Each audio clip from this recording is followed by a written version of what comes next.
शादी के कुछ दिनों बाद मैंने महसूस किया कि मेरी 16 साल की बेटी मेरे दूसरे पति के आसपास ही घूमती रहती है और मेरे पति भी अक्सर आधी रात को उठकर मेरी बेटी के कमरे में चले जाते थे। जब भी मेरी आंख खुलती थी और मैं उनसे पूछती थी कि आप इतनी रात को कहाँ गए थे, तो वो कहते थे रिया को डर लग रहा था, इसलिए उसी के कमरे में सो गया था। एक दिन की बात है, जब मैं काम से वापस आई तो घर का दरवाजा अंदर से लॉक था। मैंने काफी देर तक दरवाजा खटखटाया, पर अंदर से कोई आवाज नहीं आ रही थी। काफी देर बाद मेरे पति ने दरवाजा खोला। उनका पूरा शरीर पसीने से सराबोर था, जैसे वो कोई शारीरिक मेहनत करके आए हों। जब मैं घर के अंदर पहुंची तो मैंने देखा कि मेरी बेटी भी घबराई हुई सी बैठी है। उसने जल्दी से बेड की चादर समेटी और बिना कुछ कहे बाथरूम में चली गई। बाथरूम के अंदर से कपड़े धोने की आवाज आ रही थी।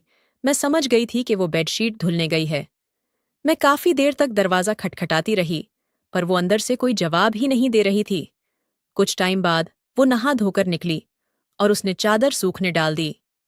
मुझे शक तो हो रहा था, पर मेरा दिमाग इस बात पर यकीन नहीं कर पा रहा था कि ऐसा कुछ भी हो सकता है।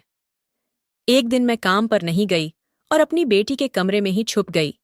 कुछ देर बाद मेरे पति मेरी बेटी के कमरे में आए और फिर जो मैंने देखा, उसके बाद मैं अपने आप को ही कोसने लगी कि अगर मैंने अपनी बेटी को अपने दूसरे पति के साथ अकेला ना छोड़ा होता तो ये सब नहीं होता।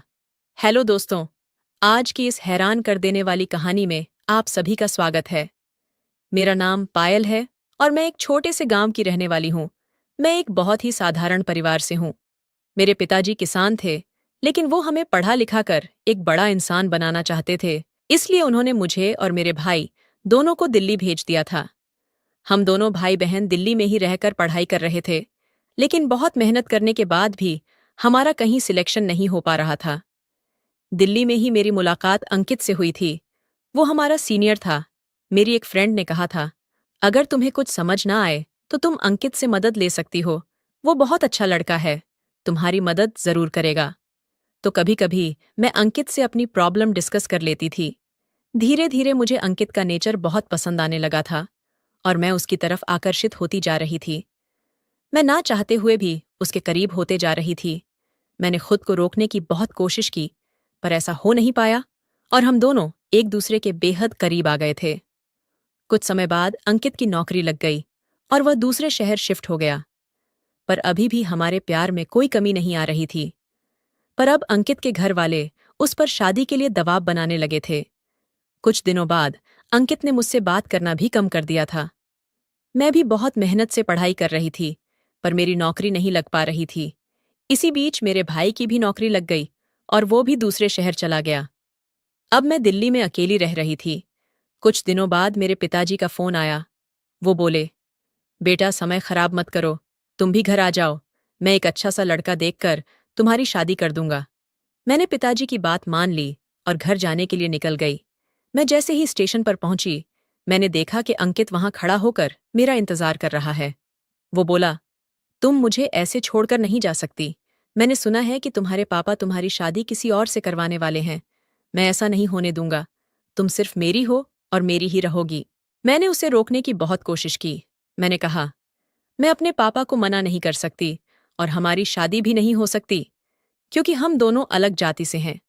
पर अंकित मेरी कोई भी बात मानने के लिए तैयार नहीं था। वो बोला, अगर तुम मुझसे शादी नहीं करोगी तो मैं ट्रेन के नीचे कूदकर अपनी जान दे दूंगा। और इतना कहकर वो रेलवे लाइन पर बैठ गया। ये सब कुछ इतना अचानक हुआ था कि मुझे समझ ही नहीं आ रहा था कि मैं क्या करूं। अब मुझे अंकित या पापा में से किसी एक को चुनना था, इसलिए मैंने अंकित को चुना और हमने एक मंदिर में शादी कर ली। अब अंकित मेरा पति बन चुका था।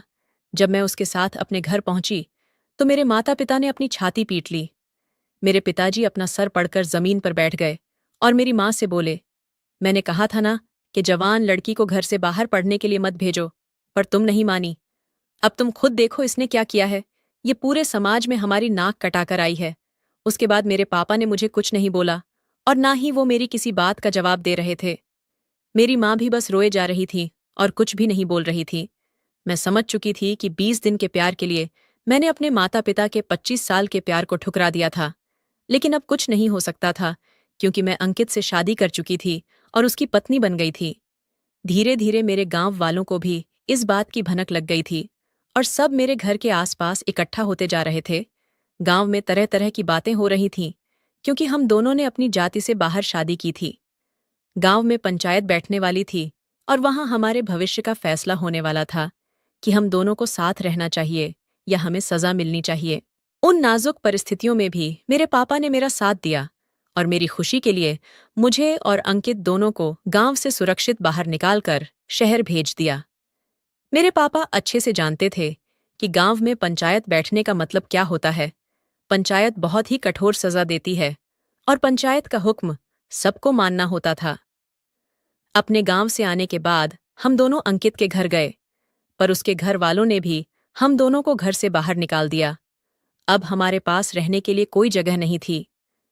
जब हमें कहीं भी जगह नहीं मिली तो हम वहीं पहुंच गए जहां अंकित नौकरी करते थे।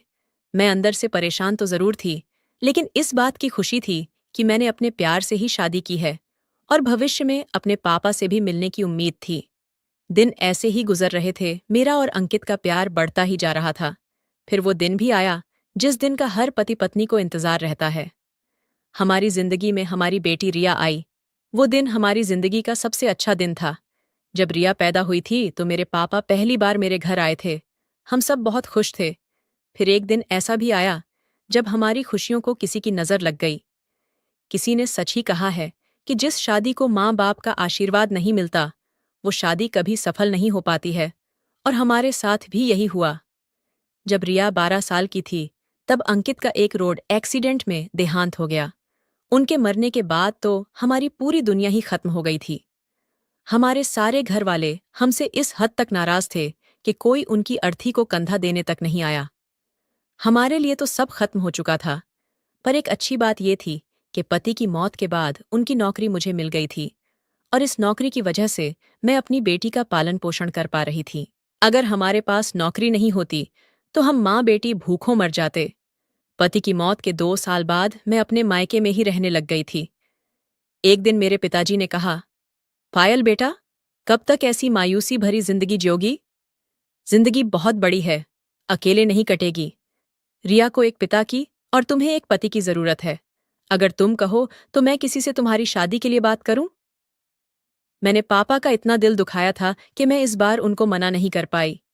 कुछ दिनों बाद मेरे पापा ने मेरी शादी अपनी मर्जी के लड़के से करवा दी। वो एक प्राइवेट कंपनी में नौकरी करते थे और हफ्ते में सिर्फ 3 दिन ही काम पर जाते थे और मेरी छुट्टी सिर्फ संडे को ही होती थी। शुरू में हमारे बीच सब अच्छा चल रहा था और 3 साल हंसी खुशी से निकल गए। मेरी बेटी रिया भी 16 साल की हो चुकी थी और अब मुझे उसकी भी चिंता होने लगी थी। वो अपने सौतेले पिता के साथ कुछ ज्यादा ही घुलने मिलने लगी थी। अगर उसे कहीं बाहर भी जाना होता था तो अपने पापा के साथ ही जाती थी।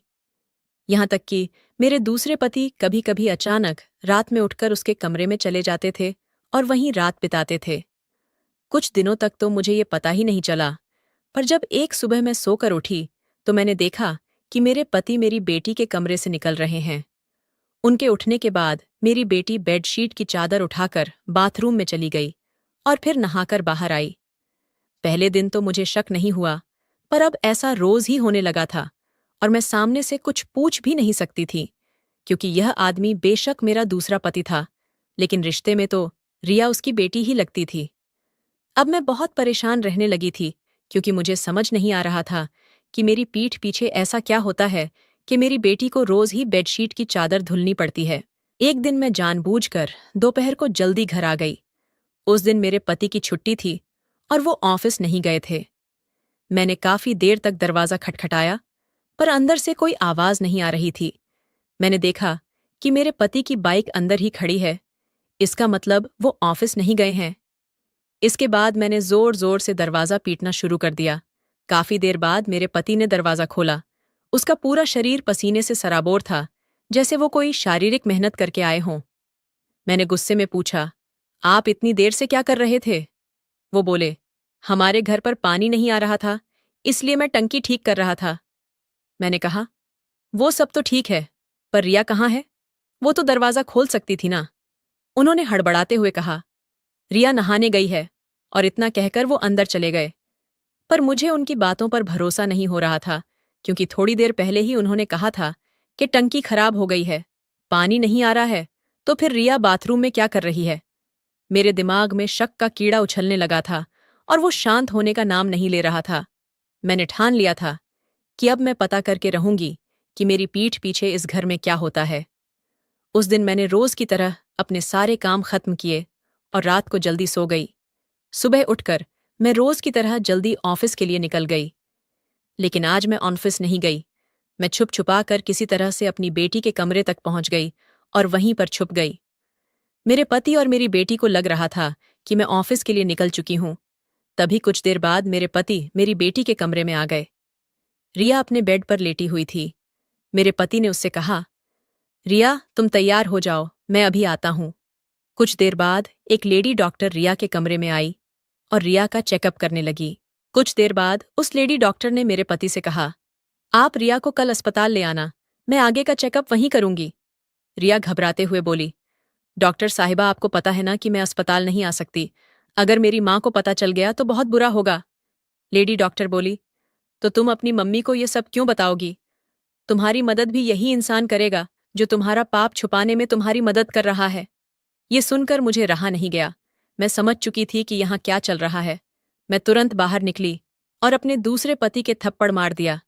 मैंने कहा, मुझे पता चल गया है कि तूने मेरी बेटी के साथ क्या किया है।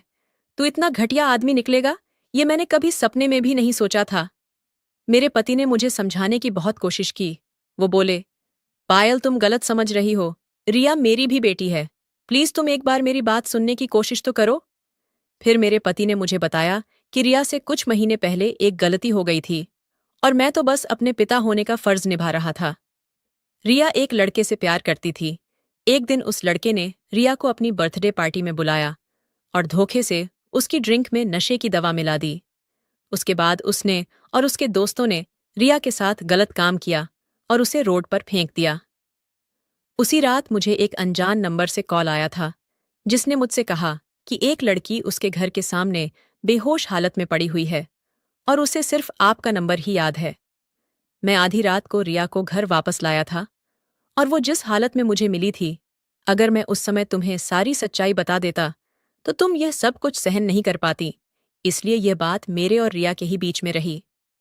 कुछ समय बाद रिया ने मुझे बताया कि वो पेट से है। अगर यह बात बाहर आ जाती तो रिया की बदनामी हो जाती।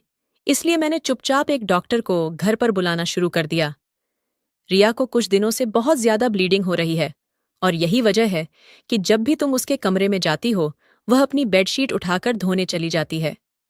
वो कहती है कि मेरी मम्मी ने अपनी जिंदगी में बहुत दुख बर्दाश्त किए हैं और मैं नहीं चाहती कि मैं उनको एक नया दुख दे दूं। कभी कभी रिया रात में बहुत परेशान हो जाती है, इसीलिए मैं उसके पास सोने चला जाता हूं ताकि रात में उसको अकेलापन महसूस ना हो। मुझे पता है कि मैं उसका सगा पिता नहीं हूं, लेकिन मैं पूरी कोशिश करता हूं कि मैं रिया को एक पिता का प्यार दे सकूं। यह सब सुनकर मेरे पैरों से जमीन निकल चुकी थी। अगर आज अंकित जिंदा होते तो शायद वो भी रिया को इतना प्यार नहीं करते जितना प्यार मेरे दूसरे पति उससे करते थे। मैं तुरंत ही उनके पैरों में गिरकर माफी मांगने लगी। मुझे खुद से घिन आ रही थी कि मैंने एक अच्छे इंसान पर इतना घिनौना इल्जाम लगाया था। कमेंट करके जरूर बताइएगा कि आपको ये कहानी कैसी लगी। अगर आपको ये कहानी पसंद आई हो तो इसे लाइक करें और अपने दोस्तों के साथ भी शेयर करें। आगे भी ऐसी रोमांचक कहानियों के लिए हमारे चैनल को सब्सक्राइब करें और बेल आइकन दबाना ना भूलें।